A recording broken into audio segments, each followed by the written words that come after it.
Hi guys, நான் சண்முகம். இப்ப பார்க்க போற படம் வந்து சோதுகவும் 2. ஓகே. இப்ப நம்ம வந்து ஒரு சில படம்லாம் இருக்குன்னு வச்சுக்கோங்களேன். இப்ப பீஸா 1, பீஸா 2 எடுத்துட்டீங்கன்னா, இப்ப பீஸா 2வே சில பேர் வந்து கரிச்சு கொட்டான்னு பார்த்தாங்க. என்ன காரணம் அப்புட்ன்னா, பீஸா 1 பெருசா காமிச்சிருக்க மாட்டாங்க. ஸோ அது வந்து ஒரு ரெஃபரன்ஸா தான் காமிச்சிருப்பாங்களே தவிர, பெருசா காமிச்சிருக்க மாட்டாங்க. ஆனா இவங்க வந்து இன்னொரு விஷயம் பண்ணியிருப்பாங்க. ஓகே. விஜய் சேதுபதி சார் வந்து ஒரு எதார்த்தமான ரோல்ல அதுக்கு முன்னாடி வேற எந்த படத்தையும் பார்த்திருக்க மாட்டோம். 1, 2 வந்து ஒரு புது கெட்டப்ல இருப்பார். ஒரு வயசான கெட்டப்ல, ஒரு எதார்த்தமான பேச்சு மாரி காமிச்சிருப்பாரு. சரிங்களா? ஆனா, சிவா மிர்ச்சி சிவா சார் எடுத்துக்கிட்டோம் அப்டின்னா வந்து, அந்த அந்த அவர் என்ன பண்ணியிருப்பாப்ல அப்டின்னா, தமிழ் படத்துலேருந்து எல்லா படத்துலயும் இப்படி தான் பண்ணியிருப்பார். ஸோ, அதனால இந்த படம் எனக்கு முழுக்க முழுக்க எப்படி இருந்துச்சுன்னா, சூதுகம் உன்ன கலாய்ச்ச மாரியே தான் இருந்துச்சு அவர் பண்ணது பூரா. அப்ப நீ மறந்துட்டு பார்க்க வேண்டியது தானே! சூதுகம் ஒண்ண மறந்துரு. இந்த படத்த புதுசா பாரு அப்டின்னு சொல்லிட்டு ஒரு நல்ல தியரி இருக்கும்.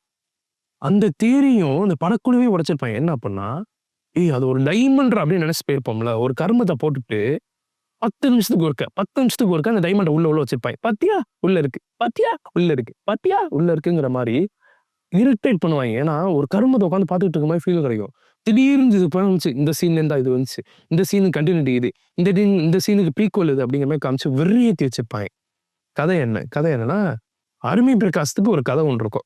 எம்.எல்.ஏ இருக்காரு அப்படின்னு. அவங்க அப்பாவுக்கு ஒரு கதை வச்சிருக்கேன். பொறந்ததுக்கு ஒரு கதை வச்சிருக்கேன்னு போவாங்க. என்ன அப்புட்ன்னா, முன்னொரு காலத்துல பாஸ்கர் சார் தான் வந்து அடுத்த சிஎம் கேட்டகரி அதாவது சிஎம் கால்னு அடுத்து நான் தான் அப்படிங்கிற கேட்டகரில இருப்பார். அப்போ அவருக்கு ஒரு குழந்தை பொறக்கும்.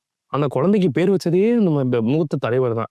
இந்த குழந்தை சுசு போகும்ல, அதுல வலிக்கு அவர் கீழ விழுந்து கோமால போயிருவாரு. இதான் சார் நம்ம ராதாரவி சார் சிஎம் ஆயிருவாரு. இது ஒரு கான்செப்ட் முடிச்சுட்டாங்களா? இங்கிட்டு பார்த்தோம் அப்புட்ன்னா, விஜய் சேதுபதிக்கு முன்னாடியே இத பூரா பண்ணது மிர்ச்சி சிவாடா. ஆனா ஒரு சம்பவத்துல மாட்டிக்கிட்டனால ஜெயிலுக்கு போயிருவான்டா. கூட இருக்கவன் பூரா ஊரா சுத்த போயிருவான். இதுக்கப்புறம் வந்தவன் தான் விஜய் சேதுபதி வந்து இத பண்ணியிருப்பான். அப்ப அந்த டாக்டருமே கூட இருந்திருப்பான். சரிங்களா? ஸோ, இப்ப என்னன்னா விஜய் சிவா வந்து வெளிய வராரு. வெளிய வந்தோனே பொண்ண தேடுறாரு. அந்த கூட பேசியிருந்த பொண்ணு. "எங்கடா பொண்ண காணோம்னா?" "ஆமா அந்த போலீஸ்காரன் தான் கொன்னுட்டான்" அப்படின்னு ஐயோ!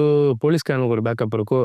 இதே இந்த போலீஸ்காரனும் கூட இன்னொரு போலீஸ்காரனும் சேர்ந்துனா யாருன்னா, அ கனகாம்பரம் கொள்கையான ஹீரோ வரும் தெரியுமா? நம்ம டாக்டர் படத்துல ஒரு சீன் வந்திருப்பார்ல, அவர் இருப்பாரு. ஸோ, என்ன பண்ணுவாய்ங்க அப்பன்னா, அவர கூட்டு வந்து வச்சுட்டு, அவர் தான் ஒரு வெறித்தனமான போலீஸ். அவர் மிர்ச்சி சிவா பிடிக்கிறதுக்காக உயிர விடுற மாரி ஒரு போலீஸ்ன்னு இவன் வந்து கூட கூட சுத்துற மாரி ஒருத்தன் இருப்பான். அவன் இவன நான் தான் முடிப்பேன், அவன நான் தான் முடிப்பேன்னு சொல்லிட்டு 2 பேரும் சுட்டுக்குவாங்க. அவன் சுட்டதுல தான் அவனுக்கு த்ரோட்டு போயிரும். பேச்சுவார்த்தை பேச முடியாம போயிரும். சரிங்களா? ஸோ, அவன அதுக்கு மேல போலீஸ் இல்ல, நீ மென்டல்ன்னு சொல்லிட்டு ஓரமா வச்சுருவாய்ங்க. அதான் சொல்றேன்ல, அம்புட்டுக்கும் ப்ரீக்வல், ப்ரீக்வல், ப்ரீக்வல், ப்ரீக்வல்னு வச்சு உயிர எடுத்து வச்சிருப்பாய்ங்க. அப்ப அந்த கதை தான் என்னடா அப்படின்னு கேட்டீங்கன்னா, உங்களுக்கு நான் எப்படி சொல்லுவேன் அத?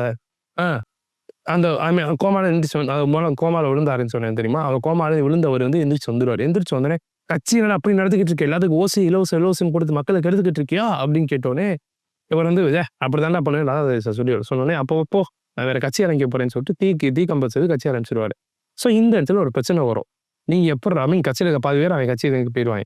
ஏன்டா ஒரு நேர்மைக்காக மக்கள் எனக்கு ஓட்டு போடுறா, போட்டு கீட்டு போட்டாங்கன்னா போச்சுடா, அவங்களுக்கு ஏதாவது பண்ணியாரணும்னு சொல்றேன். என்ன யோசிப்பேன் அப்புட்ன்னா, நம்ம ஏன் இந்த கேமிங் சர்க்கிள்ஸ் மூலமா பணம் கொடுக்கக்கூடாது அப்படின்னு சொல்லிட்டு இந்த பப்ஜி மணி போடுவோம்ல, அது மாரி ரம்மியில வந்து நம்ம பணமா குடுத்துருவோம்னு சொல்லிட்டு, ஒரு மெக்சிகன் கம்பெனில பேச வேண்டிய டேப் ஒண்ணு வந்திருக்கும். அந்த டேப் வந்து நல்லா மிஸ் ஆயிரும். ஸோ அதுல தான் வந்து இந்த படம் முழுக்க கேட் அண்ட் சேஸா போய்க்கிட்டு இருக்கும். கடைசியில இது போச்சா, அது வந்துச்சா அப்படிங்கிறது தான் கதை. ஆனா ஸோ அது அப்படிதான் போகும்னு வச்சுக்கோங்களேன். இதுக்கு நல்ல சில விஷயம் ட்ரை பண்ணியிருப்பாங்க. மிர்ச்சி சிவா சாருக்கு வந்து ஒரு அளவுக்கு மேல போதை இல்லைன்னா எல்லாமே பாம்பா தெரியும்னு சொல்லி கடைசி கிளைமாக்ஸ் முதல் அது சில காமெடிலாம் பண்ணியிருப்பாங்க. அது ஒரு மாரி ரொம்ப இரிட்டேட்டிங்கா இருக்கும். இவர் எதார்த்தமா பேசுற சில விஷயம் பேசுறதெல்லாம் வந்து, அது ரொம்ப இரிட்டேட்டிங்கா இருக்கும். ஏன்னா இதெல்லாம் அவர் ஏற்கனவே பண்ணிட்டாரு. அப்படிங்கிறப்ப அவரையே தூக்கிட்டு வந்து திரும்பி வச்சு நான் இத பண்ண வைக்கிறேன் அப்படின்னா, அது ஒரு மாரி காண்டாகும். நல்லது பார்க்குற வரைக்கும் டடா பாய்.